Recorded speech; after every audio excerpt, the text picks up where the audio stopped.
How about it, y'all? This is Daniel Nicholson with Nicholson Farms, and welcome back to another video. There might be some wind in the background noise, so please excuse it. It's pretty windy here today, but we got something kind of exciting going on here at the farm today, and I kind of wanted to catch it on camera. But our big Boer buck Clifford is probably going to be leaving the farm here. I've got a guy on the way here to look at him, and y'all haven't seen him, but we also have another big Boer buck I picked up off of a guy about a week ago. It was a really good deal. The guy was just looking to get rid of the goat. Didn't have a need for him anymore, and I bought him, and hopefully we can sell him too. The guy is going to be bringing two females with him, and hope we might be doing some trading. We'll just kind of have to see, but I'm going to flip the camera around. We're going to go ahead and get these guys called up. I'll show you that other buck. I didn't show him to you just because he wasn't going to be here that long. It was one of those deals. A little quick flop to try to make a little bit of money. So let's go ahead and see if we can get Clifford here called up. On his last day, he had to get his head stuck. I just got his head stuck out of the fence. I don't know how he got his horns into one of those stockade panels, but he did, and it took forever to get him out. But he had to be aggravating on his last day. So let's go ahead and see if we can get these guys called up, and that guy should be showing up. I doubt I'll film any of it.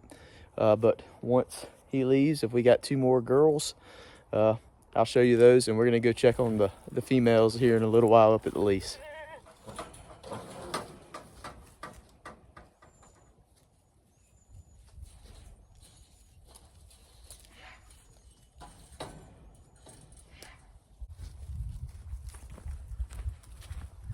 I need to get some new gates so I don't have to keep using these little chain link panels to cover up my holes in the gates.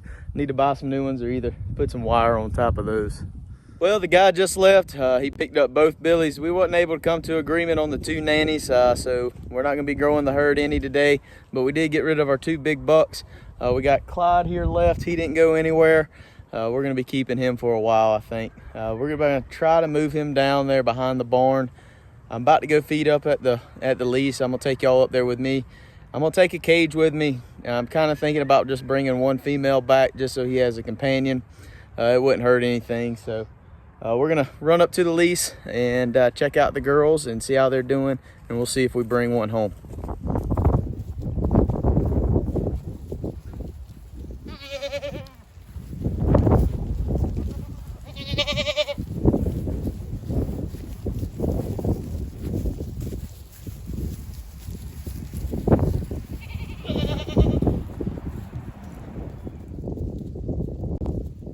All right, so I made it up here to the goats. Everybody's looking good.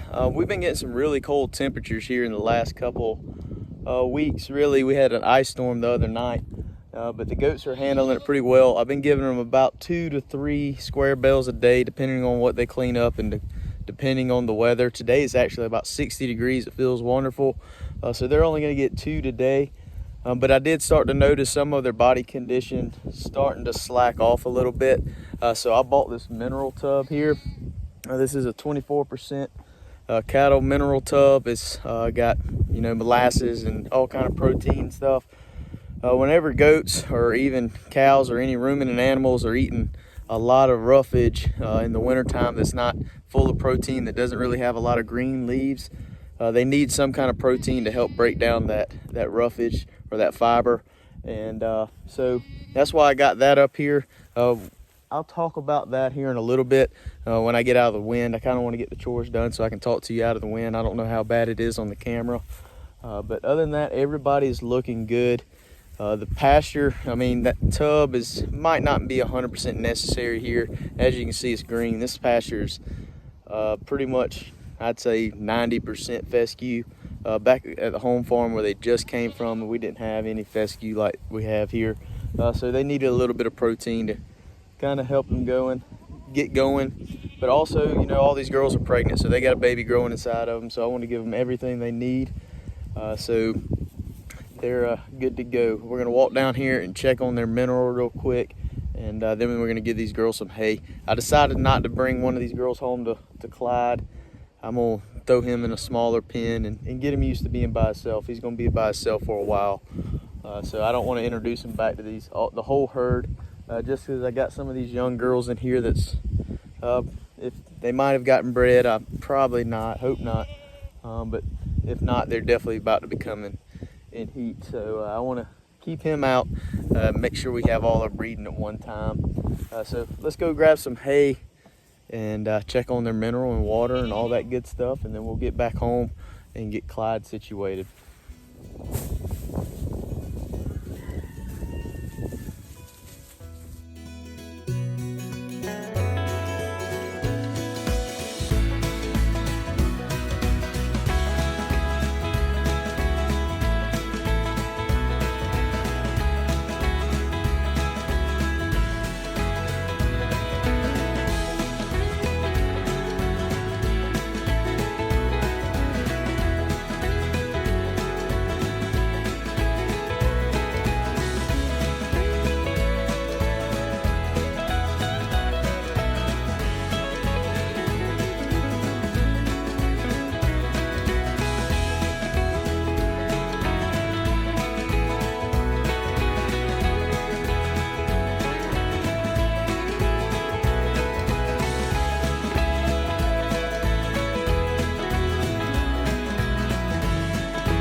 They got their hay for the afternoon. It's all spread out. I'm still using that method, kind of covering that hay in spots of the pasture that need a little extra help. This pasture really don't need too much help, but you can, as you can see, I've spread hay all through that whole little bottom so far. So they're gonna be here for about another week. We'll get probably that whole chunk right there spread with whatever the goats leave behind is just gonna turn into good organic matter on the soil for this pasture in the future.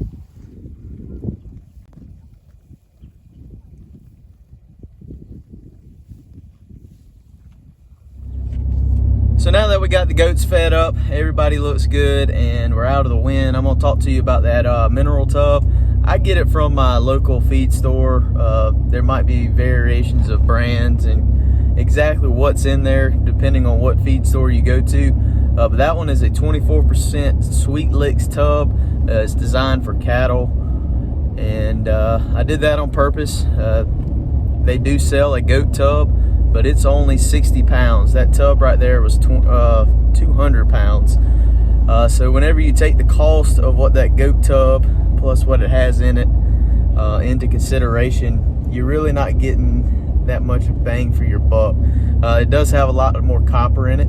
The copper is going to help you with your parasite loads and things like that. But for as the mineral, for as the protein content, the goat one was 22% and this one was 24%. So it's a higher protein, number one. Number two, you get a whole lot more for the price point. I think that goat tub was $49 when the cow tub that was 200 pounds was like 70 bucks even, or 65 actually. So you get a lot more for your money. Yeah, you might be giving up a couple of minerals, but that's just kind of the way it goes with anything with goats. I've kind of talked about that before. Whenever you're buying feed, don't get caught up on if it's got that goat's name or the goats on there, or even your mineral. There's some circumstances where you need some stuff that's specific for goats, but most circumstances you don't really have to. You can get by with the cattle. The cattle stuff is going to be a whole lot cheaper. With that being said, another thing to worry about, or kind of not really worry about, but look out for whenever you're putting that much protein into a goat system or any ruminant system, is kind of watch their manure. Goats are supposed to be pelleted. It can kind of get a little loose whenever they have too much protein. I know the other day I had one up there at the lease that had some diarrhea. So what I did was I turned that tub upside down for a couple days and kind of left it away from them, and then I reintroduced it. And going forward, I probably need to pull them off of it again, but I think they're all just getting used to it. It's something that they're kind of hitting a little harder than they did last year, but that is what it is. Maybe they need a little more this year, but for what it's worth, that tub is going to do a good job and ensure those mamas stay healthy, that they got good babies growing inside them, and I don't have to worry about hauling feed to them, and that tub is a whole lot cheaper than feeding them grain every day. So with that being said, we're gonna get back to the house. Clyde, I let in the pasture with Brisket. My mom called me and said Brisket was chasing Clyde.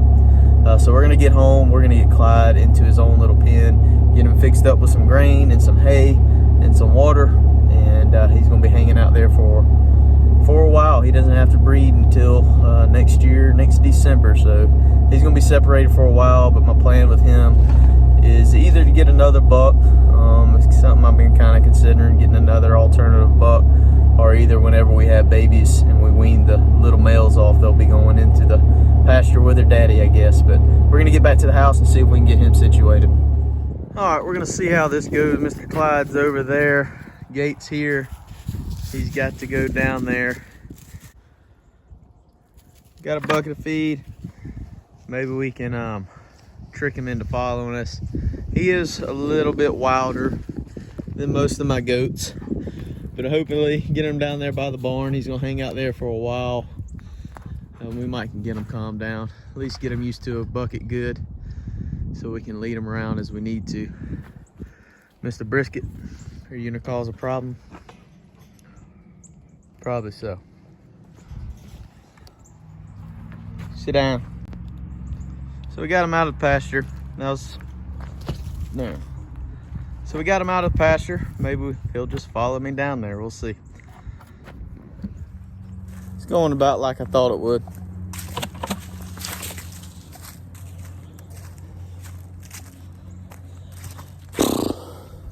All right, so we got Clyde finally in this pasture. It did not go as planned. I ended up having to run him back into the pasture, putting a little feed in the feed trough, and catching him back in that catch pen, and then just catching him by the horns and carrying him all the way down here.